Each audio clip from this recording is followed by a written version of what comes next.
So our CFO was like, guys, everything's changed. What happened? I said, Mark. I dangled a carrot in front of him, and I told you that story, and you said something profound. I strongly believe it's because they don't, like, the employer didn't give them this roadmap of success. You're going to have high moments. You're going to have moments where you're like, this is the same thing over and over, and then you're going to have moments where like, maybe I need to leave and start something else. Let's talk about something you said profound for once. And you say a lot of profound things, but we don't talk about it too often. Are you recording? This is important, okay? Yeah. Jeez. And I when I told you about it, it almost sounded like you didn't remember even saying it. But I called you and you're like, dude, like what's, our CFO was sending us like, guys, like we had our best week ever or whatever. And you were like, what's going on? And I was like, dude, we just got to hop on the phone and explain it. So we've had this top performer named Mark for 5 years. Awesome salesman. The epitome of give him a target and he smashes it. To our continuous downfall sometimes, like I just forgot that he needs to be entertained sometimes, and he does some crazy stuff when you dangle a carrot in front of him that he can achieve if he does a little bit more. And I was in a position, where I'm like, I want to see what we are truly capable of, because I called you, and I don't know if you remember what I asked you about bandwidth. And I said, like, what really is bandwidth? Is it really just a van's capability, or is bandwidth us in every department firing on all cylinders, doing the most, and then our bandwidth changes, right? So Mark is not newly married, maybe the last year, and Mark said, hey, where do you guys get your tires? Do you guys get a deal? I just need tires. My tires are balding. And in that moment, I said, Mark, you know what? What's our best month or our best week in revenue? And I got the amount. And I said something crazy where it was almost, that would be 30% more than the best week we've ever had. I said, you hit this week, I'll buy you tires. And he said, are you for real? I said, well, hold on. Like, I'm giving you something we've never done before. Buy 30% more too. And he did it. The next week, he did it. For us, it meant an extra $50,000. For him, it was getting the tires were only $52,000. Yeah, well, the tires were like $3,200. Yeah. So our CFO was like, guys, everything's changed. What happened? I said, Mark. I dangled a carrot in front of him, and I told you that story, and you said something profound. He said, and to think everyone has bald tires. And I was like, what am I doing? I got 50 employees. I'm going to sit down with each of them, and I'm going to find out what their bald tires are. And then I'm going to go to my CFO, and I'm going to say, how do I get everyone? And again, I hope everyone picked it up that, like, you weren't saying everyone has bald tires on their car, but everyone has something that maybe they can't afford, but it's just a inconvenient thing that they now have to pay for that they weren't anticipating. And I took that as like my mission for the last 3 weeks, that I was going to figure out what everyone's bald tires were. I like it. And then I went back to our CFO and I said, how can I buy everyone? Some people are like, dude, I just have a hard time paying rent. Some people are like, new baby. Some people said, hey, like, I actually like haven't taken my wife on a vacation. It's like we save every penny, but like we have a hard time pulling the trigger because we work really hard for it, but vacation. Yeah. And I'm looking forward not only to what we're going to do because of it, but I know I wanted to segue this into the topic of creating roadmaps for your people, not only professionally, but also helping them see that any job that they do is always going to have some level of, it's always going to be cyclical. You're going to have high moments. You're going to have moments where you're like, this is the same thing over and over. And then you're going to have moments where like, maybe I need to leave and start something else. But roadmaps could be looked at in a few different ways for employees. And I feel like, would you say it's something that like you did at Green Mango, like at the early level, like helping people see like, hey, tech to field manager to branch manager? Yeah. And I'm excited to get into it too, of like some feedback as I've created a roadmap. Like, again, what I love about the 1% Club is like, it makes me get really granular on like where I'm at and what we did. And then like, okay, how am I going to train someone to understand this? And so I created this training around roadmaps, and then I tested it on Shannon, who's my executive assistant right now. And like, she gave me really good feedback that actually was what you're talking about. And one of her pieces of feedback is like, at Green Mango, I felt like it was so clear on what the objective was. Yep. And she's like, at Coconut, I just haven't felt that. Yep. And it came from doing this roadmap. And that's, that's one of the things that, and why I want to talk about it today, and why I'm choosing to train on it for the 1% Club this month, is that I think a lot of entrepreneurs like know what needs to be done, but they just get so busy in the fires that they don't make time to like do all the little things that they need to. And I don't know if does that make sense? Yeah. Like, it's taking the time. We just did the podcast on reciprocity. It's taking the time to sit down in a room and say, where are our pain points? And so with an employee, let's take a technician, for example, right? Like, our end goal is for him to learn how to spray houses. Yeah. Cool. Here, go ride along. Like at Green Mango, it used to be 3 days of ride along with the technician, and whatever that guy trains you on, like, hopefully it's good enough. And you have a route on the 4th day. Yep. And in 6 months from now, if your reservices are low, your upsells aren't up, and you're not showing up on time, like, you're fired. And like, we laugh about it now, but that's what's happening with everyone's business. Yeah. And so what I'm trying to do for people in the 1% Club is like and you inspired me with what you did with like the templates of the one-on-one meetings, and what Jason did with the PPS, the personal, professional, financial, like, goals. Like, give the people a template just to fill out. And so that's what I've tried to do with a roadmap, is like just basic questions. And the analogy that I gave and that I thought about is when I trained for that Ironman, like, I trained for a full year. And the first thing that I did was I went and got a coach that broke down exactly how many miles I needed to run, not only every month, but every week and every day. How many miles I had to bike, how much I had to swim, what I ate, like, it was detailed perfectly. And what's cool is when I showed up on race day, not only did I like exceed my goal of finishing, or not only did I make it, I exceeded it. Yeah. And it was because I put in like the day in and day out work ethic. And so when I think about, why do some employees come into these businesses and are the marks of the world? Yeah.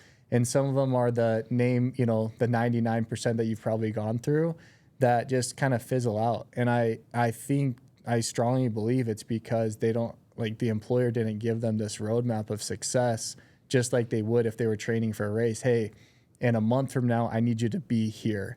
And how you get there is meeting with this person, reading this book, listening to that podcast, doing this or that. And in 3 months from now, I need you here. And in 6 months, and so giving them that true. And so that's what I did with Shannon, is I said, and I was like, hey, one, I don't want you to think I'm not happy with you, because like, I'm testing this out. So give me your feedback.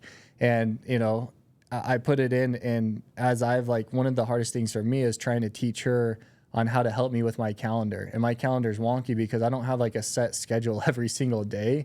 A lot of it's like emotion and feel, like, how am I feeling like motivated for the week, or am I like kind of burnt out, and it's more of just like a go with the flow session or whatever, And so like, how do you train that? And so just like these prompts that it gives you to ask the questions, like just engage conversation. We had a call for an hour today, just going through it. And she's like, dude, I feel so much better about this. I understand the direction. And even though it wasn't black and white of how to do my calendar, it was like, I understand where you want me to be. And so I know the questions to ask you, so that I could, like, one of the questions was, like, are you feeling kind of like a lighter week? Are you feeling like let's get stuff done this week? Like, what are you wanting? And then one of the things was how can you recognize Cameron's patterns from, because she's on my text messages, she's on my emails, she's on like everything. And so she can understand, like, when I move a meeting or add it or engage with someone, like, she understands why, like, she's starting to understand the flow, and she knows to pay attention to that flow over the next 2 months, because she knows, like, I need to understand like the way that Cameron thinks. And that would have never happened if I never told her, like, hey, this is where I want you to be in 3 months from now. And in 12 months from now, like, I want you to own it. So like, what do you have to do in the meantime to own it?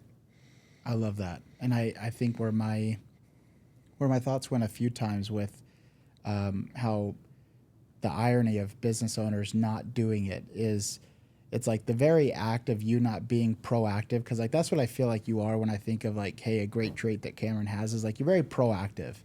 A lot of business owners, you can tell it because like they say, what do you do? Oh, putting out fires. And I understand that the nature of business is that things happen, you know, a van is totaled, whatever. But I feel like what you're really good at is taking, especially if I step back to my optics of you in your CEO role, is you're good at looking at things as they really are. Like, what are just the things that always happen to me with either not planning or having a certain schedule or having a certain hard stop with a meeting. And then anytime there was a negative, it's like you're very, at least the optics are, is like you're very good at like pivoting. And then you text me after a meeting, you're like, yeah, let's never have a meeting like that again. Like, let's make sure that the next time that person comes more prepared, we give them this agenda. And I was thinking, as far as like back to the employee and the employee roadmap, I think it's Alice in Wonderland. You ever seen that? You've never seen Alice in Wonderland? Maybe I have, man. It doesn't stick out. Where are you going with this? It's a Disney show, and you know this girl is going along this journey, and she meets a cat. It's like the Cheshire cat or something. And she's like, oh, you know, I need some directions. And he's like, well, where are you going? She's like, I don't know. He's like, then it doesn't matter where you go. Like, go down any of these roads. And I've always thought of that, of like a business owner that's like, Cameron, I need help. It's like, what do you want help with? Yeah. I want the feeling of like cruising in my business that I just don't have it. It's like, well, then I don't know how to help you here. Like, and I talk to business owners and they're like, well, the optics of what you're doing. I'm like, dude, the only thing that I can say that I know that I want is like, hey, this month I told you is like, I'm doing this month. And anything that was outside of that, I pretty much said no to. Whether it's like an entrepreneur and this guy saying, hey, you want to come golfing with me, whatever. Nope, it doesn't help with this topic. And so in regard to these business owners out there and 1% Club, whatever it is creating a roadmap doesn't always mean like having these levels for employees to step into a new role, but it could be as simple as helping them see their actions between just an hourly position and having a commission structure with bonuses and a lower salary. Because we had our CFO say, hey, this is what I'm thinking for a salary increase. And I think it kind of was squashed when we just said, hey, look, we're not looking to do salary increases anymore, but let's discuss KPIs and how you can move the needle and how you can have a higher upside in your own efforts. And that's what we've done a lot with our employees in the last 2 months is the roadmap for them. Maybe there isn't these positions that they know, like I want to be a tech manager, because maybe that tech manager, they just know he's not going anywhere, but creating a structure that allows them to feel like they're accomplishing their goals. Like if you sat down with them when they came on board and they said, I really want to pay off my debt this year. I really want to do this. Like they can get the same accomplished feeling of advancing by knowing that they can come in and behave a certain way and have their paycheck look different because they chose to show up different, rather than always a roadmap being like, this is how you can become the CEO here. You know, it's interesting. Like, as you say that, I think that's one of the things that people miss out on, is because one of my fears when I sent this over to Shannon is that she's going to be like, I don't want to do that. Right. You think I want to try and understand you to like make your calendar? Like if I was her, I'd be like, screw that, I'm out, man. You know, this is Cameron's and mind. So like, what's cool is that it gets it out of the way. Yeah. And I think that's what's profound about the roadmap too, is like you can paint the picture. Hey, in 12 months from now, if you're not here, like it's just not going to work. What are we doing? And like, if you like this, these are all the things that you need to do. Cause I know I've done this for 15 years. I know if you do these things, you'll get here. Yep. Right. And so like, let's just decide if you want to do that or not right now. And then it'll save so much time. But I think a lot of business owners, they're in the like fight or fight mode. Yep. Or fly or flight. What is it? Fight or flight mode. Yeah, fight or fight. Yeah, that they're just like, I'll get someone on the truck and go. And hopefully, like in our minds, we're like, dude, if that guy's not at 450 by, and their new fires are dealing now, with the consequences of that. Yeah. But if it's like, if they're not there in 4 months, I don't know, what is the timeline at Coconut? If they're not doing a job average of 90 days. 90 days. 90 days. And do they know that? I'd say because of this month, yes. But like that's so we've ran a company for 6 years that they don't. 8. Yeah. What the frick? 8. I was trying to make it sound better. 8 years where, I mean, you know what? It's like that's the problem. Yeah. And that's why I get excited about this is that, wow, man, like now the guy knows. And if we take it a step further and we say, dude, we promise you, like we can look, if your kid, Ammon, was coming to work for us and we said, hey, and that's the lens that you need to look at it in is if your relative, if your son or daughter was coming in to work for you, could you get them to like that 450 job average in 90 days? And what would you have your son do or daughter do differently that you're having your employees do? Like that makes you think, like that's crazy to go through that exercise.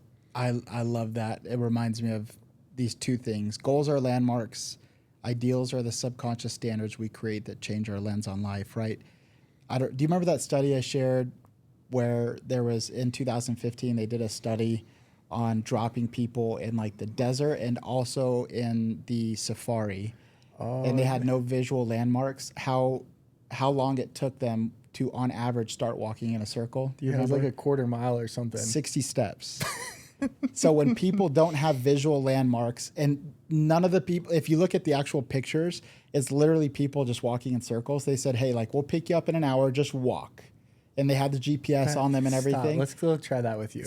That's what I'm saying. It's like I'm sitting here trying to touch my nose. Like these people are walking, on average, started to walk in a circle within 60 steps, meaning they didn't start like doing a circle, but like if they said, curve started, there's no landmark, and they say, okay, I'm going to just walk in this direction, that however it works with gait patterns and all that, like people ended up starting to walk in circles, and employees are no different. So if they don't have KPI goals to know that they're in alignment and doing a good job, but then also extra ceilings for them to see, like, I know this is good and this allows me to keep my job, but like we have our Club 500, which is if you do $500,000 in a year, then you get $5,000 in the first quarter of the next year, because most of our techs are finishing around like 380. And we said, okay, cool. There's 2 guys here that are getting close to it. And so what did we do is like, yeah, 450, you know, that's your job. You get to keep your job. You make a decent income. But how nice would it be in the, you know, second month of the next year that if you hit 500,000, you're going to get a $5,000 check. Like these guys are literally changing how they show up every day, because most important to what you said, like they're also getting we haven't decided on the word yet, but they're getting a mid-month training every month that they can come from 7 to 9 p.m. and learn a deeper training on communication, sales, interaction. Cool. And every single person signed up. Once a month. Yeah. Every single person signed up. And they said, okay, like if that's the class where I'm going to go and I'm going to learn a little bit more, and that's how I can put in more time. So I gave them that little structure of like, hey, are you guys reading books? I gave them 5 channels on Instagram to go listen to that help with communication and sales. And then when I see them and they say, I want to be in Club 500, it's like, are you following that page? Yeah. Well, yeah. no, What's the yet. roadmap to get to 500? Yeah. Well, that's the thing is I said, okay, look, one, I not only looked at our best performers, and it was just so clear. They work a little bit longer. They don't tie themselves to like the facade of like getting home by 5. Like our 2 best performers are like, give me all the jobs I can. And if I'm performing better on the day, like I still want another job to like stack it on top. And so it's just so true after 8 years of business that if you want to be a top performer, here are some behaviors that you need to embody. But if we did a podcast just on that mindset and had them, like our technician that's coming on the first 90 days, like one of the requirements is to understand this psychology and listen to this podcast and read this specific book. Like that's where I hope people take this roadmap, and I want us to do it at Coconut too. But again, coming, you know, not to say full circle, but like to Shannon, is that employees need direction. Yeah. They crave it. And that's one of the greatest things that I don't know why I did it or whatever, but like we came up with that goal. And then when we were selling, it was like, here's where we need to be in 6 months from now. And it was so clear. There within a margin of error of like dollars. Yeah. And service numbers. Like that. Yeah. And I think that's what's hard in small business is if you don't know where you're going or how much money you want to make. But it's going to take a minute to whiteboard and understand that. Yes. But that's what I would say is that so many, even business owners that are accidentally doing great to making $200,000, $300,000 a year, it's like if you tell yourself you want to make $1 million, and it's not about like the, I don't know, like I hope people can kind of see through that. This isn't about like just being millionaires and having the Bugattis, but it's like if you were to reverse engineer and say, okay, if my cut is the bottom line and I wanted to make $1 million, like we have to do, and we have 25% margins, like very simply, like you need to do $4 million a year. So if you're doing $1 million a year right now and you want to make $1 million in income, it's very simple. It doesn't mean that the path is clear, but at your current margins, you have to do $4 million in revenue at 25% margins. Doing that alone gets more clarity that like I'm not even close where I want to be. Yeah. And I feel like the second my goal started to get bigger, which is what I was going to answer to you on the phone as we were, talking to each other on the way here, was I realized like I'm the constraint in Bottleneck because I'm I'm happy with what I have. I'm so grateful. But I changed my mantras, right? It's like, and it's like, what is noble in that? Like I am grateful, but if I can be grateful with what I have, I can be grateful with more. And if I can do more of what I'm doing now with what I have, like nothing would make me happier to give at the level of someone making a couple $1 million a year.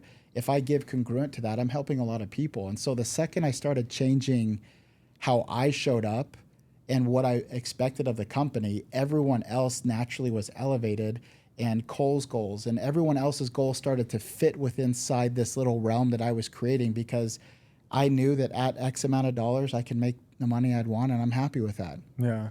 And I convinced myself that if I wanted more than like, I don't know, that's not good. But the second I started saying, no, I want more, and I want to build a team that their, the cliche, their dreams and goals fit inside under this umbrella of what I make. And I think that that's what has been the biggest change. Yeah, that's profound. I would just add that, like, it is about the money. I hate when people say it's not about the money because it's always about the money. But the very act of what we're talking about giving people structure, that's what human beings need. And even an unstructured type of person, like a creative, needs structure. And that, like this morning, my little boy, like, what are you doing today? And I said, I'm going to work. He's like, what? Why? Like, why? You don't need to work. Right. And I was just like, no, I need work now more than I've ever needed work. Yep. And I posted in the 1% group yesterday, like I've been on vacation out of my routine for almost 2 months now. And I'm kind of in not like a bad space, but like I'm in my bad space because I'm so far out of my routine right now and it drives me nuts. And yesterday was like the first day back in it. And like, I literally was working until probably 7:30, 8 o'clock at night because it just felt so good to get back at the computer, working on things, doing things, moving things. And that was what was profound that Shannon said is like, they crave that direction. Yep. Employees crave that direction. And if you can inspire, like there's not anyone in this world that can't like use more money to help support their family or provide or do whatever. And if you can show them that this roadmap helps them and in turn helps the business, why wouldn't they want to follow that? And you just need to help them understand the why, right? And so, I don't know, I love the roadmap. Again, it's taking the time, it's sitting down as the entrepreneur, and that's why I'm so big about systems and processes. So you're off of the truck, not having to deal with the fire, and you can, spend the workday going through all these little things that we're talking about and like being in a quiet room, asking yourself the engaging questions. Hopefully you have a business partner or mentor or whoever that is to question you, to, you know, whiteboard. Some of my favorite conversations with you are the whiteboard sessions that we have where we're just bouncing ideas, and it's just thinking, what should we implement? How can we make it better? And when you're in this like constant, like dealing with the upset customer, dealing with, you know, the upset technician, or you're doing payroll or whatever it is, it's like, man, it's hard to break through. And that's what I see with these people that, you know, as I talk to entrepreneurs or people that are in the 1% club, it's like, dude, if you could just pull back and like work on the businesses that are in it, like there's some profound things that you can do. And this roadmap is one small tool that would change the trajectory of your business and your life, honestly. Yeah. It's the epitome of the sharpen the saw of Abraham Lincoln. If I had 8 hours to cut a tree, I'd spend 7 cutting or sharpening my saw. Yeah. And I think that entrepreneurs just have to trust that getting above the business and looking at your constraints for what they are, which is little impediments on growth, and it's generally some behaviors that if you can start saying that I want to implement the behaviors of this kind of employee that would help me resolve these issues, and then you make it so clear for understanding. And guys, you have ChatGPT now too, so it's like, help create a roadmap for my employees. I own State 48 roof. That's what it is, like a template, like here, put this in, like answer these questions about this person, put it into ChatGPT, and like it'll spit out a lot of great things for you. Yeah, I had our I always say Minnesota, or it's Minneapolis franchisee said, hey man, I think we need to add gutters to our services, because out here it's a big deal, and a lot of the carpet cleaners do gutters. Rain gutters? Yeah. Dang. And I was like, okay, cool. So I took from your podcast, the podcast you sent me, the prompt to put into ChatGPT, and I sent it as it spit it out. So there was no way that I was trying to like say this was my work. Yeah, and let me know if you need any help with anything else. Yeah, I sent it 3 minutes after we were texting back and forth, and he said, oh, thanks, chat. I said, hey, listen, dipshiz, like I put the prompt in there, and I just gave you a business model that helps you connect carpet and tile cleaning to your marketing and in your home sales, and it gave sales scripts as well. And it's like, I did that within 2 minutes, because I'm like, how do you connect rain gutters and like all this stuff? And what chat provided, I'm like, I didn't even make that connection to why rain gutters even exist, because I'm like, Arizona, they're not very popular. Right. But I'm sure everyone knows except me, but it's just for like the redistribution of the moisture to not damage the foundation of the home. And it's like, at the end of the day, people are trying to protect their home. And so chat made this like beautiful like analogy between, hey, this is why gutters exist, and it's to protect the home. Our cleaning, we do the inside, and then the gutter services to protect the exterior. And I'm like, that's great. Sounds good. Let's go try that. Right? So it's like, at the end of the day too, with all these roadmaps, and if you have a hard time getting clarity, is write a good prompt and share your honest feelings to chat about like, hey, I'm struggling. I'm not a clean, organized person. I own this pressure washing business, and I struggle with giving employees a good template on helping me understand who they are, and then helping them understand how they can grow inside my company. Help me create that template. Yeah. And then even the prompts after what it gives you is like, it almost is like the next thought in your mind. Like, let me know if you want this in a printable format. I'm like, yep. Sounds good. Yes. So roadmaps, where there is no vision, the people perish.